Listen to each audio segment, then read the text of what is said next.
Air hostess बनने के लिए किन किन बातों को ध्यान रखना चाहिए। एयर होस्टेस अगर बनना है तो हमें कितनी एजुकेशन चाहिए। क्या एयर होस्टेस बनने के लिए उसमें लड़के और लड़कियां दोनों ही जा सकते हैं। सैलरी क्या है, इसमें आप कितने पोजीशन तक ऊपर जा सकते हैं, प्रमोशंस क्या होते हैं, आपका जॉब लोकेशन कहाँ कहाँ पूरे इंडिया में होता है। ये बहुत सारे सवाल हैं जो 12 क्लास को पास करने के बाद स्टूडेंट्स के दिमाग में ये आता है कि अगर मुझे हवाओं में कैरियर बनाना है, मुझे फ़्लाइट्स में जाना है, मुझे हवाई जहाज़ के अंदर रहना है, बहुत सारी चीज़ें दिमाग में आती हैं। तो आज मैं इस वीडियो के माध्यम से आपको बताने जा रहा हूँ कि एयर होस्टेस और कैबिन क्रू, यानी कैबिन क्रू का मतलब हो गया जो बॉयज़ होते हैं और गर्ल्स का मतलब हो गया जो एयर होस्टेस। नमस्कार, मैं रवि सिंह तोमर और इस चैनल के माध्यम से मैं आपको बताने जा रहा हूँ कि आज एयर होस्टेस और कैबिन क्रू को 12th क्लास के बाद क्या क्या इसकी एलिजिबिलिटी होती है, क्या क्या हम इसमें स्टडी करके जा सकते हैं, स्ट्रीम क्या होती है। बहुत सारे सवाल हैं जो आपको इसमें आज जानने को मिलेंगे। सबसे पहला सवाल है कि इसमें एयर होस्टेस का काम क्या होता है। आप जानते हैं कि जब कभी हवाई जहाज में कोई यात्रा करता है तो उस पूरे हवाई जहाज में उस हवाई जहाज को कंट्रोल करने के लिए पायलट होता है। पैसेंजर को जो भी जानकारी दी जाती है, आपातकालीन सुविधाएं हैं जो उसमें पैसेंजर्स को जो सेवाएं दी जाती हैं, बैठने से लेके जहां पर वो डिपार्चर होंगे जाकर अराइवल से डिपार्चर तक की पूरी जिम्मेदारी एयर होस्टेस और कैबिन क्रू की होती है।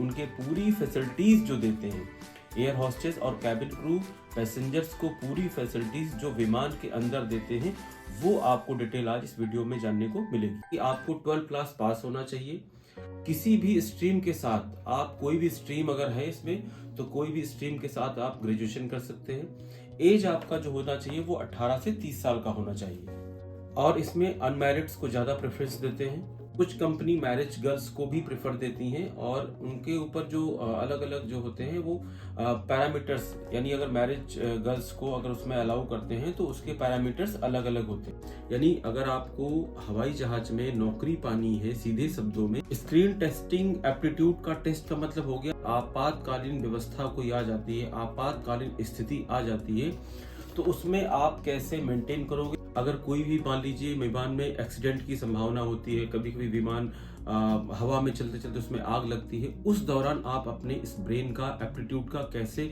इस्तेमाल करते हैं इसका टेस्ट लिया जाता है। आर्ट स्ट्रीम या कॉमर्स वाले हैं तो उनको एयर होस्टेस ट्रेनिंग कोर्स के लिए 1.5 ईयर्स यानी 1.5 साल से 2 साल का समय लगता है। इसमें जो फीस लगती है वो 60,000 से लेकर के 1,20,000 के तकरीबन पूरा खर्चा आता है। जिन्होंने साइंस स्ट्रीम किया है वो बीएससी इन एयर होस्टेस या BSc in aviation course 3 years का होता है, जिसमें आपको 80,000 से लेकर के 1.5 लाख तक का खर्चा आता है इस पूरे कोर्स को करने में। तो वो PG diploma, post graduate diploma in aviation में ये कर सकते हैं।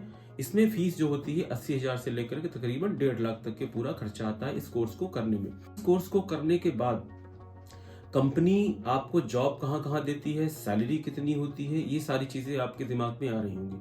तो उसमें बहुत सारी कंपनी है, आपने अक्सर देखा होगा हवाई जहाज़ अपने घरों से ऊपर उड़ते हुए देखा होगा कि हवाई जहाज़ उड़ रहा है। तो कई सारी कंपनियां फ्लाइट्स को अपना चलाती हैं, जैसे इंडिगो हो गया, एयर इंडिया हो गया, एयर इंडिया एक्सप्रेस हो गया, स्पाइस जेट हो गया, फ्लाई दुबई हो गई, जेट एयरवेज हो गई। बहुत सारी कंपनियां हैं जो इनको मूवमेंट कराती हैं। अब मैं बता रहा हूँ कि इसमें पोस्ट क्या क्या होते हैं। एयर होस्टेस, कैबिन क्रू या flight attendant, aviation customer service, airline hospitality. इसमें अब सैलरी का स्ट्रक्चर क्या होता है, जो फ्रेशर्स होते हैं जिन्होंने अभी अभी एविएशन का कोर्स को पूरा किया है और उसके बाद उनकी सैलरी तो उनकी 25,000 रुपए से स्टार्टिंग सैलरी की हो जाती है। आपको एक्सपीरियंस 2 साल का हो जाता है, उस एक्सपीरियंस के बाद आपकी सैलरी का इंक्रीमेंट अराउंड होकर 40,000 से लेकर के 50,000 तक की आपकी सैलरी हो जाती है। 5 साल का एक्सपीरियंस अगर आपको हो जाता है तो 80,000 से लेकर के 1.5 लाख तक की सैलरी आपको मिलती है। अब इसमें क्या क्या होता है कि टॉप कंट्रीज की बात करते हैं, कौन कौन सी टॉप कंट्रीज है जो फ्लाइट को मूवमेंट कराते हैं। तो सिंगापुर एयरलाइंस है, एयर न्यूजीलैंड है, इमिरेट्स है, जापान एयरलाइंस है, कतर एयरलाइंस है, कनाडा है, यूएसए है, फ्रांस है, रशिया है। बहुत सारी जो ऐसे देश हैं जो अच्छी अच्छी सैलरी ऑफर करते हैं एयर होस्टेस को। कि आपको अपना बहुत ज़्यादा फिगर मेंटेन करना पड़ता है, आपकी आंखें स्वस्थ होनी चाहिए, आपको कलर ब्लाइंडनेस नहीं होना चाहिए यानी रंगों की पहचान आनी चाहिए, आपका वेट 50 केजी से ऊपर नहीं होना चाहिए, लंबाई आपकी 155 सेंटीमीटर के आसपास होना चाहिए, शरीर पर टैटू नहीं होना चाहिए और आपको कम्युनिकेशन का अच्छा ज्ञान होना चाहिए। ये मान चलिए कि अगर आपको कम्युनिकेशन आपका बेस्ट है तो एयर होस्टेस और कैबिन क्रू की नौकरी आपके हाथ में है। लेकिन अगर कम्युनिकेशन अच्छा नहीं है, जैसे कह सकते हैं कि आप अगर किसी से इंग्लिश में कम्युनिकेट नहीं कर सकते हैं तो इस जॉब के लिए आप परफेक्ट नहीं हैं।